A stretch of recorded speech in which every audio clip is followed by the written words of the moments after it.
Did you know that you can easily find your Wi-Fi password on your iPhone or iPad without needing a computer?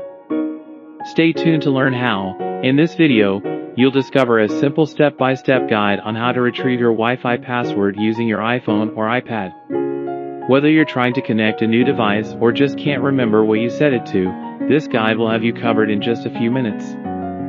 So, let's dive right in. Many users struggle to remember their Wi-Fi passwords, especially after changing them or setting up new devices.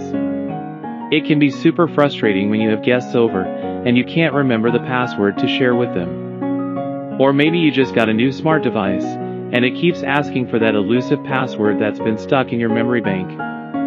Not to mention, those long, complicated passwords we create to keep our network secure sometimes slip our minds. But don't worry, you're not alone. This is a common issue, and today we'll show you how to easily access that information right from your iPhone or iPad without any hassle. We'll explore the settings on your iPhone and iPad, showing you how to navigate to the right menu to find your saved Wi-Fi passwords. First things first, you'll want to unlock your device and head over to the Settings app. Once you're in there, scroll down a little and tap on Wi-Fi. You should see a list of all the networks you've connected to in the past. Find the one you're interested in and tap the small info icon next to it.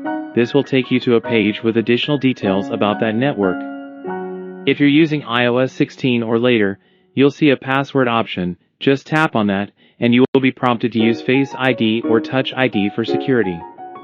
After you authenticate, voila, your Wi-Fi password will be displayed for you to see. If you're using an older version of iOS, the process is slightly different, but don't worry, we'll cover that too.